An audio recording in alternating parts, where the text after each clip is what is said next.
Bom, Magno, primeiramente aí, obrigado mais uma vez por estar aqui na sua casa, para fazer esse papo aí que tenho certeza que vai ser legal. Pode, você sabe que a sua presença é requisitada e obrigatória, né? Só não, infelizmente as agendas é que dificultam a nossa vida.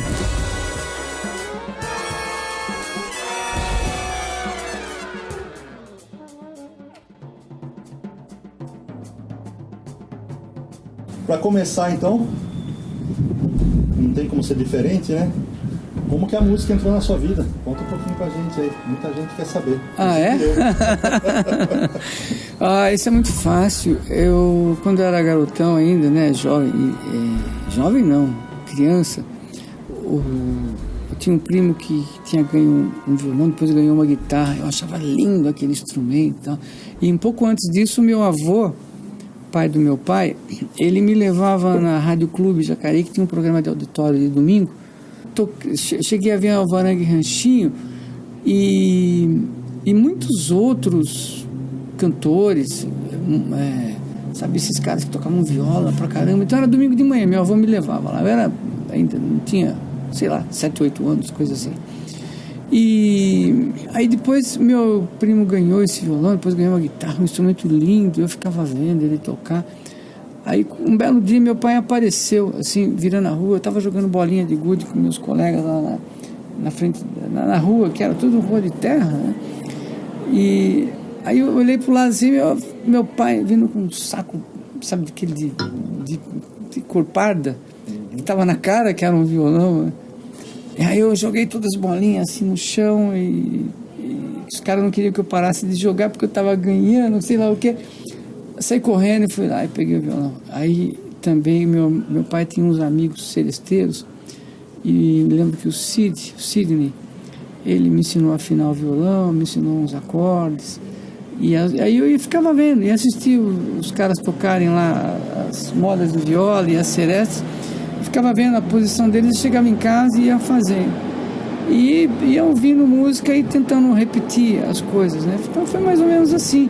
Um tempo depois, eu com alguns colegas, já no final no começo do colegial, né? Uns colegas lá que tocavam violão também, nos reunimos um dia e ouvimos falar que tinha um cara vendendo uma bateria, fomos lá no sítio do cara com uma bateria, aquelas coisas, sabe, que não existem mais, né? Coisa muito simples. E dividimos lá o custo, que foi muito baratinho, colocamos lá no fundo da casa de um deles e ninguém se dava bem com o instrumento. Aí eu fiquei fuçando. Eram 5 violonistas e ficou um cara que fazia barulho com a bateria e os outros 4 que faziam barulho com o violão. Aí, com o passar do tempo, a gente conseguiu comprar um equipamento, formamos um grupo e chegou em Jacareí, na época, um guitarrista de São Paulo, que a família dele foi morar lá por acaso, o Luizinho, e ele se juntou a nós e então ele foi dizer, vai ouvindo aqui, vai ouvindo. Aí nós compramos uma outra bateria, porque aquela bateria estava muito ruim, né? Eu não sei se eu já disse isso para você alguma vez, mas aí nós juntamos, um pouco antes disso, nós nos juntamos e compramos um equipamento. Amplificadores, guitarras, contrabaixo, tudo. E fizemos um grupinho que ensaiamos um pouco, começamos a tocar baile. E eu fui aprendendo assim na raça, ouvindo, como é que é? É assim, assim, assado. E fui tocando. E fui curtindo muito aquilo cada vez mais, legal, né? Isso aí ainda de forma amadora, né? Totalmente amadora. E o start, assim, o início da vida profissional? Então, é importante dizer também que tinha um outro vizinho nosso lá que curtia muito música sinfônica, e ele me apresentou uns discos, aquilo foi chamando a minha atenção, aquela sonoridade. E quando eu decidi que aquilo seria a minha vida, né, trabalhar com música, eu vim procurar trabalho em São Paulo, né, e aí eu trabalhava em Jacareí também, e saía de lá, vinha para cá à noite, e acabei conhecendo um monte de pessoas. Tinha um colega que morava em São José dos Campos, da família Pontes. ele era o mais jovem dos filhos, né? E ele tinha um outro irmão, tinha o Aloysio Pontes, que já estava em São Paulo há muito tempo. Aí tinha o Jotinha, o Jota Moraes, que também é irmão deles, que depois morava em Jacareí, trabalhava em São José dos Campos, num grupo grande lá, e depois foi para o Rio de Janeiro, também muito bom. E aí esse outro irmão dele mais jovem veio para São Paulo e eu vim atrás dele, então fiquei procurando ele. Então todo mundo conhecia o Aloysio, sabia que ele era irmão do Aloysio. Aí fui parar lá na Catedral do Samba e assisti o quinteto do Aloysio tocando. Aí eu falei, melhor eu voltar para casa e estudar mais um pouco. Aí voltei, fiquei mais um tempo lá em Jacareí estudando bastante, tocando com os discos, né? E aí um belo dia consegui um trabalho no Clube do Patropi com meu grande amigo Mariano, que tinha o grupo Infernais do Ritmo. O Mariano é aquele que eu conheci com você uma vez aqui. Isso, guitarrista incrível, cantor, guitarrista, um músico que, assim, como raros. E ele era líder desse grupo e eles tocavam um repertório de João Bosco e de Djavan. Nós tocamos um repertório difícil, bem difícil. Djavan, acho que o Djavan não tinha, né? Mas era João Bosco, os originais do samba e música brasileira de alto nível. Eu aprendi bastante com eles e nesse meio tempo, talvez até um pouquinho antes disso, eu consegui um trabalho com um grupo do Beco. O Beco era uma casa noturna incrível que tinha ali na Bela Sintra. Depois ela pegou fogo, mas era um lugar que você chegava no finalzinho da tarde, podia tomar um drink, e ali tinha comecinho da noite já tinha um grupo tocando música ambiente. Aí depois no meio da noite tinha um show, você podia jantar lá, era uma casa realmente impressionante. E até de manhã cedo. Eles tinham shows com artistas, vinham cantar lá na madrugada. E eu fui trabalhar em Porto Alegre, passei umas 2 ou 3 semanas lá fazendo um espetáculo do Beco, dirigido pelo Abelardo Figueiredo, e também onde eu fiz um conhecimento mais assim, um conhecimento maior com pessoas, fiz mais contatos e consegui uma casa para alugar aqui em São Paulo com outros colegas que trabalhavam lá, o Moacir, a Rosinha, ela era bailarina, o Moacir era um capoeirista que também era percussionista. E aí o Moacir me apresentou o Mestre Brasília, fui trabalhar com o Mestre Brasília, com espetáculos de música afro-brasileira, onde tinha capoeira e um monte de outras coisas que na época eu não sabia nem dizer o nome. Foi muito importante para mim todo esse período e também ao mesmo tempo continuava estudando, né, a percussão, os instrumentos de percussão, e até que fui parar um dia no Teatro Municipal, fazer um trabalho com o Balé da Cidade, uma música escrita para 3 percussionistas e 8 bailarinos. Dali foi um passo até ir para o Teatro Municipal, tocar um pouco como cachê, isso em 77. Aí depois consegui um contrato lá por um tempo, fiquei até 79, se eu não me engano, e no meio tempo tocando com vários grupos à noite, né, tocando com cantoras à noite, tocando em casas noturnas.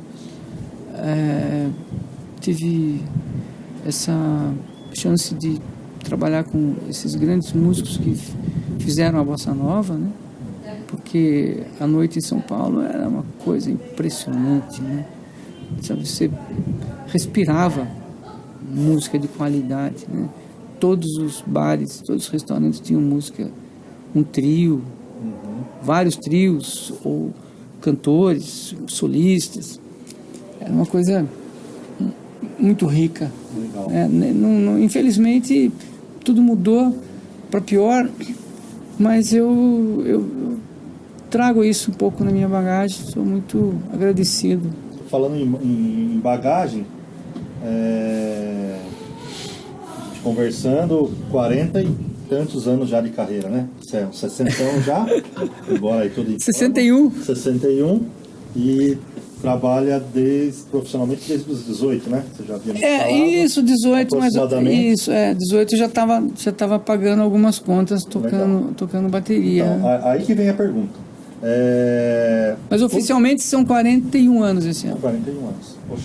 Com 20 anos foi quando eu realmente falei, daqui pra frente não tem mais volta. Entendi, legal. Bom, sorte nossa. Sei lá.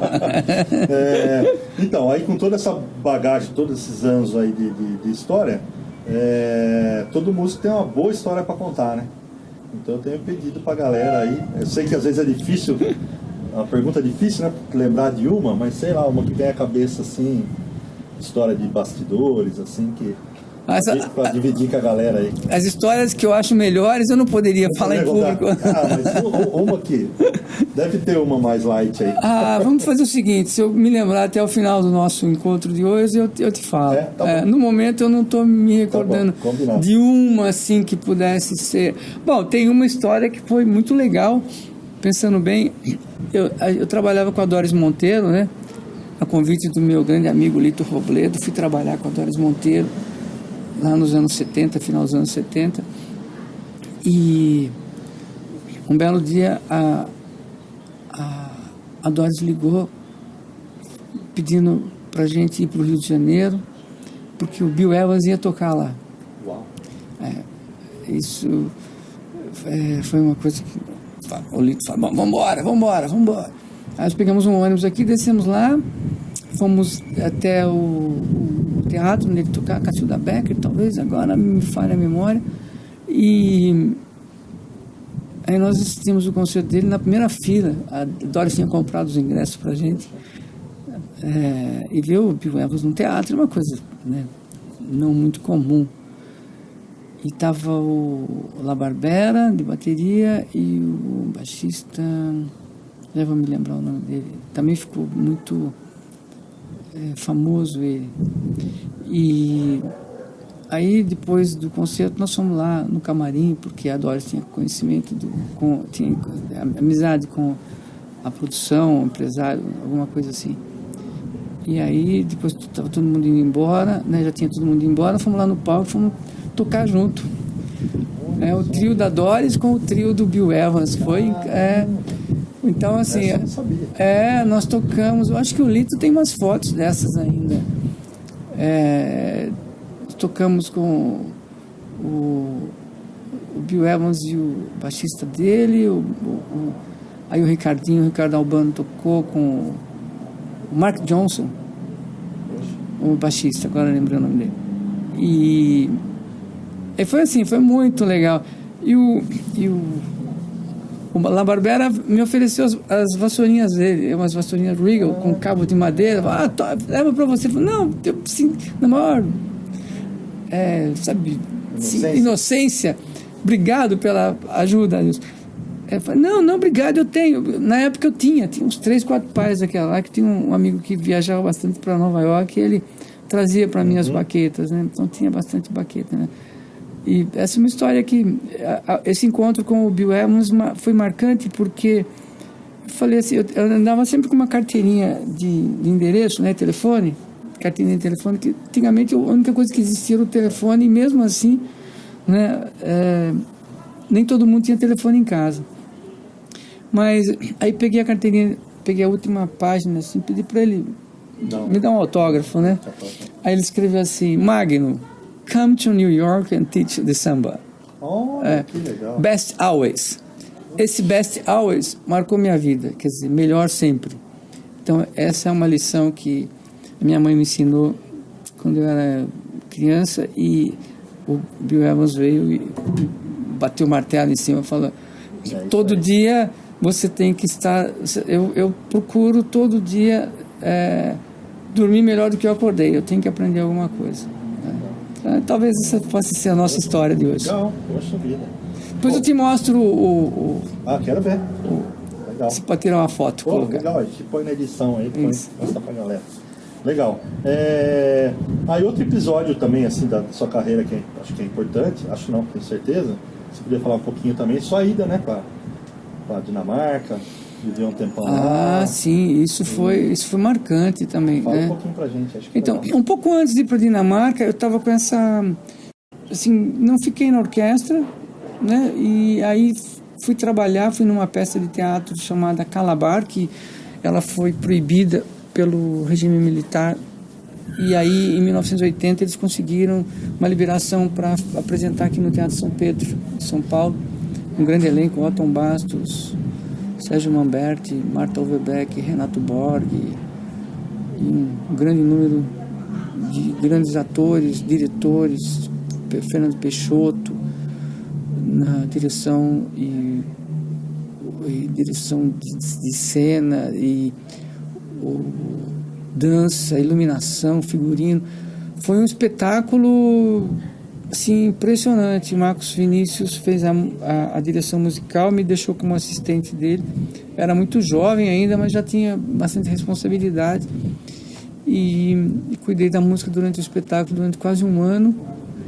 E no final, eu havia encontrado dois músicos dinamarqueses vieram para o Brasil, e por um contato de um outro músico brasileiro que morava lá, eles me procuraram e ficaram na minha casa em São Paulo. E aí o segundo deles, o Nils Niergaard, Niergaard falando desse jeito porque assim que a gente escreve, né? Espero que se algum dinamarquês ouvisse essa nossa entrevista, não fique achando que... Mas eu acho que como nós estamos falando em português, vamos falar em português, né? E o Nils era um cara que era produtor também, trombonista, tinha um grupo de música brasileira lá. E acabou havendo uma oportunidade de eu viajar, então eu acabei indo para conhecer, né? E o que mais me agradava de verdade em tudo que eu fazia era o trabalho com esse grupo Synchro Jazz, que tinha o Pete Woolley como líder, o Vidal Sbrigg, um médico incrível e um músico maravilhoso, saxofonista, o Nestico, acho que um dos maiores músicos brasileiros, o Nestico, muito saxofonista que se diferenciava da grande maioria, a Lilu, irmã dele, tocando piano e eu tocando bateria. Foi um grupo muito importante na época. Nós trabalhamos em vários projetos de música instrumental no Lira Paulistana, tocamos no Teatro do Bexiga. Só não gravamos um disco. Depois o disco foi gravado quando eu não estava mais, eu já estava fora do Brasil, com o Pedrinho Batera. E o Pedrinho do Som Nosso Cada Dia. E foi esse tipo de ambiente musical que me inspirou a ir embora. Então, chegando lá, eu encontrei isso, mas de uma outra forma, muito, mas muito ampla, né? Assim, potencializada, porque eu cheguei lá no ambiente do jazz escandinavo, né? Dinamarquês.